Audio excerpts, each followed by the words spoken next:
Hi, how's it going? This is President of Collingwood for YouTube, back with another Dark Shadows video for you guys and gals. I'm here to give my character retrospective of Elizabeth Collins Stoddard from the 2012 Tim Burton movie. Um, Played by actress Michelle Pfeiffer. No, this was not the first Michelle Pfeiffer movie I saw. That would be Batman Returns. Um, Now, in this, yes, Michelle Pfeiffer does play Elizabeth Collins Stoddard, the matriarch of Collinwood herself. Does she play the exact version Joan Bennett played? No, no. But there's some interesting things here about Elizabeth. So I'm going to get into those things. I often do character retrospectives, I don't just look at the characters and compare them. Yes, I do that, but I look at who they interact with and also things they say and things they've been through. So I'll do the comparison first. Is there any resemblance to Joan Bennett's character here? The only real resemblance is that Elizabeth has a daughter named Carolyn, and I would say in this movie here, Carolyn is more of a teenager than what Carolyn is in the series. Carolyn is more going toward adulthood in the series, or is at adult age, close enough to it, as opposed to here. Here, Elizabeth's Carolyn in the 2012 movie,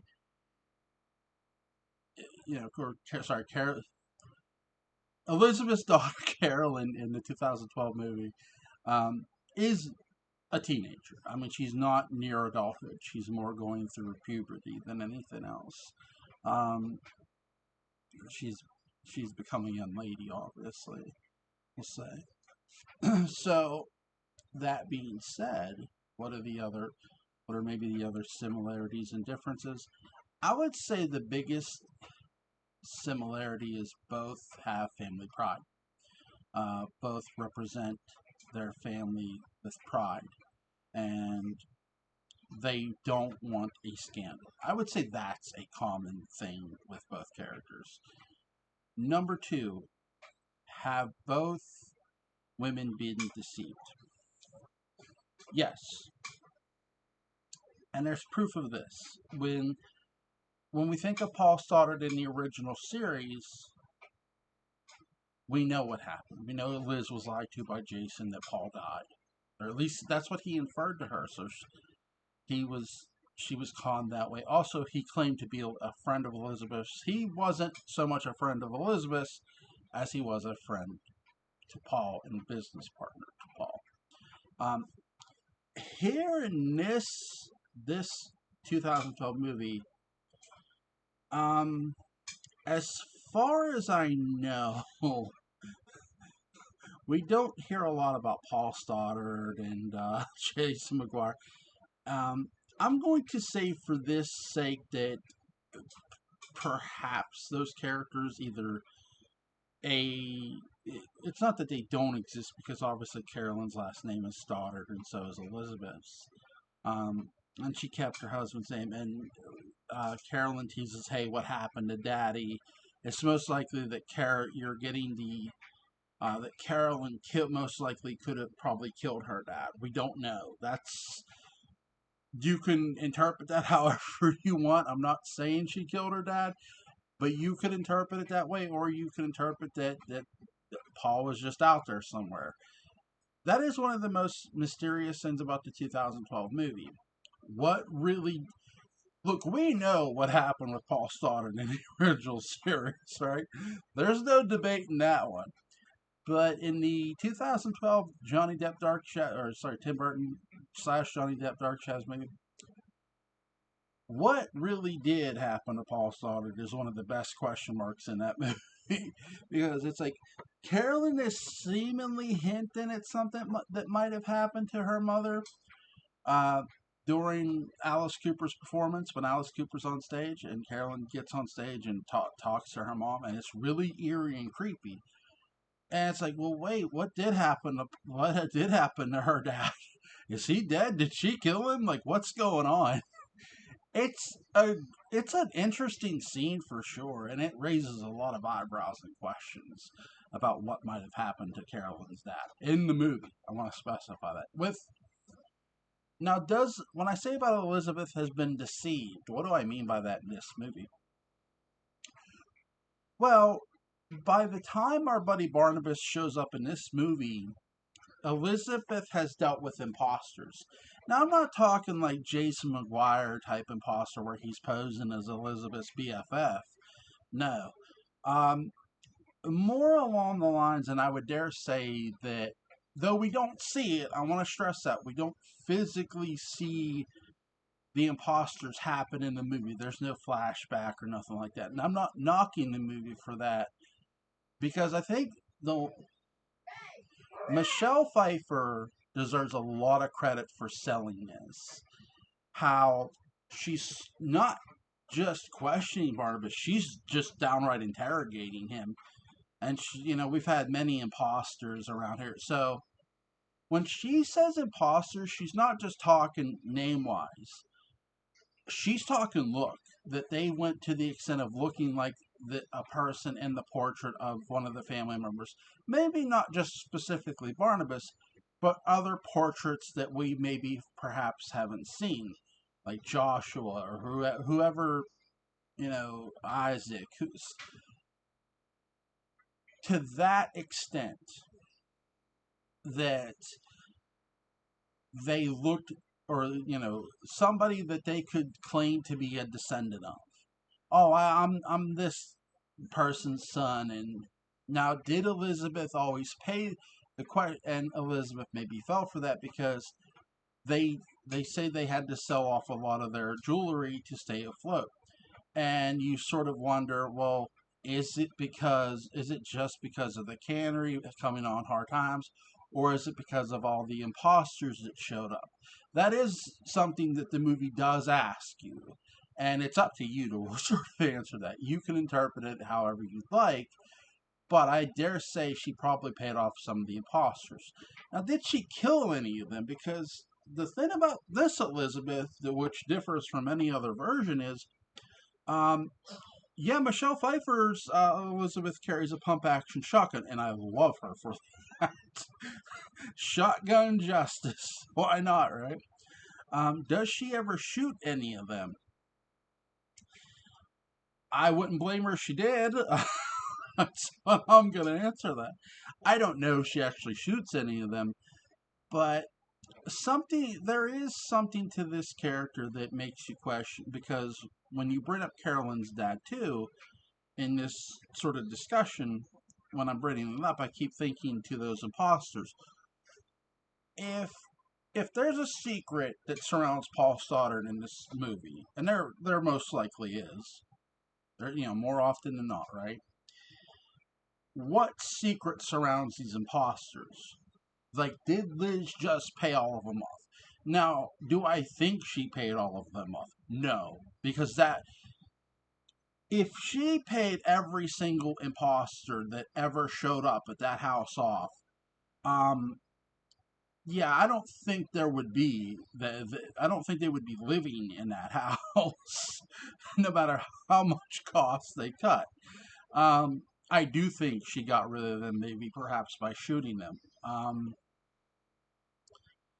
So there is that. I do not put it past that Elizabeth in this movie may have shot some of the imposters, or shot at them at least, if she didn't murder them. Um, I wouldn't, again, I wouldn't mind it, because it lets you know that the character eventually got tired of putting up with this fake imposter nonsense.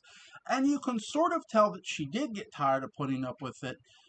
Well, by the time Barnabas has showed up, she's already like, okay, okay, no more. Now she's, you know, like she says to Barnabas, yeah, you could just be another imposter. So, like, you could tell she's dealt with it before, and that's something that not only the writers the Seth Graham Smith. Yes, he did a good job doing something. But more so, I would give credit where credit is due to Michelle Pfeiffer. What is Carolyn and, you know, her mother's relationship here? I would dare say it's very mother daughter teenager, that, especially for the time period they set it in, that the daughter is more about what's hip and what's cool, and the mom, though she cares for her daughter, is not trying to impede on who her daughter maybe is and what her daughter's. There's no, that's the thing about this movie, because of Carolyn being a teenager. When you're looking at Elizabeth as a character, you're sort of seeing a mom who isn't taking a complete direct hands-on approach. It doesn't feel like Michelle Pfeiffer's character has a stranglehold on Carolyn's life, if that makes sense. That because of her being a teenager, Carolyn being a teenager in this movie, so I guess I'll do both at one time because it makes sense to do both Elizabeth and Carolyn. Um, that Carolyn herself, she's not dating. Number one, she's too. She's just probably become a teenager, so she's not going to just let her daughter date around. Um, as opposed to in the original series, and in the even in the revival, Carolyn is more of a woman than a teenager. She's a woman, not a teenager. In this, and this is sort of the first time we get Carolyn really as a teenager in any Dark Shadows adaptation, which I think that's what I find most interesting too about this dynamic here. We always got, when you look at the original series or the revival, hell, even the unaired pilot, we always got Carolyn more as this adult, you know, a woman, not so much as a teenager. Like, what I'm meaning is Carolyn was more 18, 18 plus in the series, in the revival, in the unaired pilot. I know that's not canon, but I'm including it here for reasons. Here, we don't have an adult Carolyn. We have a very teenage Carolyn, a very teenage girl who has just probably become a lady, or who's slowly who's going into womanhood. And that's something very different than anything we ever saw with Carolyn herself. We talk about mature. There's often a talk in Dark Shadows about maturity, and I would say here with these two characters, you're seeing a mother trying to let her daughter figure herself out, as opposed to being this hands-on, throwing about, having, again, marrying her off, because they're not going to marry off a teenager. That would just be weird. Number one. Number two, she'll talk to her daughter, but also her daughter in this is very aware too. Again, Carolyn in the original series and the revival was very aware too, but with this Carolyn is aware of certain secrets. When we look at the original series, Nancy Barrett's character didn't know. She thought her dad had just left, right? I would say here with the 2012 movie, the a large difference between Carolyn and Elizabeth's relationship here, as opposed to their relationship in what their relationship was in the series, was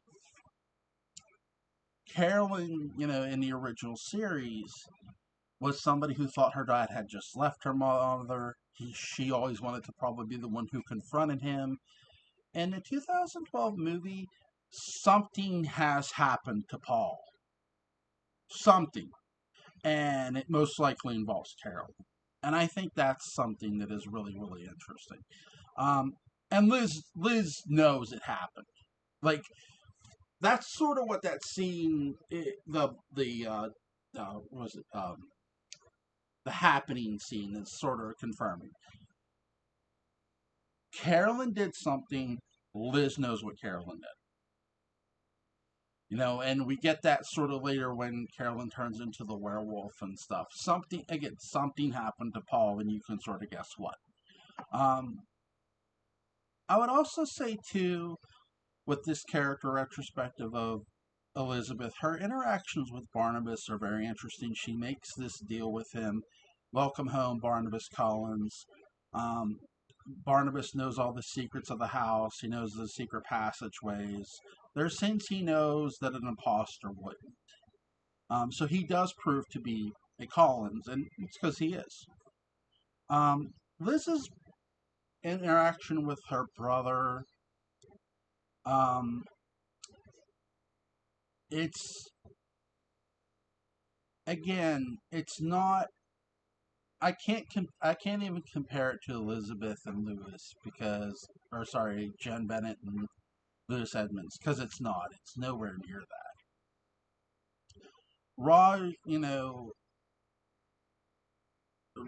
Elizabeth did put an ad for David to have a friend and companion as governess in the paper, sure. Um, that's another difference too. Here, the paper in uh, the one ad in the newspaper, and again you have Elizabeth putting that in the one ad, that advertisement. That advertisement isn't targeted at Vicky, or sorry, Maggie Evans specifically. Though, where sort of though Maggie Evans does have ghostly assistance of responding to said ad. Because Maggie Evans is a medium, she can see ghosts, she can talk to ghosts. She's a ghost whisperer, if you will. So that's what's interesting there. Elizabeth's interactions with Maggie / Victoria Winters are very cordial. Um, she does try to communicate with Victoria about what kind of Vicky / Maggie does try to communicate with Elizabeth. Oh, what kind of boy is he? He's just and you know her. It's not just. I would say too, Vicky / Maggie has interesting interactions not just with David but with Carolyn as well. Because Carolyn, yeah, he wants you for your birthing hips. He wants to have kids with you. um, that's like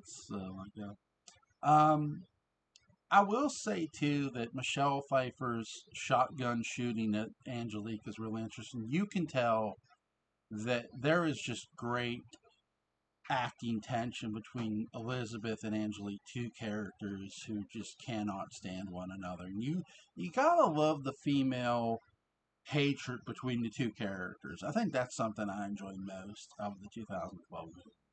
Um, Again, I don't love the movie, but there are moments in the movie to enjoy. It's not the greatest thing ever. Trying to think if there's anything I missed. Her interaction with David, her brother, Roger.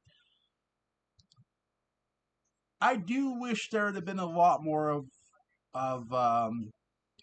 Liz and her Elizabeth and her brother in the movie. More interaction there, because Roger has a lot of like one-liners in this movie, with lines in this movie that are just quick hits, and it's like there's not a lot there for that character other than he's sort of. Well, I'll do my own retrospective of him down the road. But I did enjoy Michelle Pfeiffer's take on Elizabeth. It was very interesting. I again, it's it's not the greatest movie on earth. I'll never claim to love it, but it's a movie I do own and do watch. Um, Let me know you guys' thoughts on Michelle Pfeiffer's Elizabeth Collins Stoddard. What did you guys think of that character? Have a great day.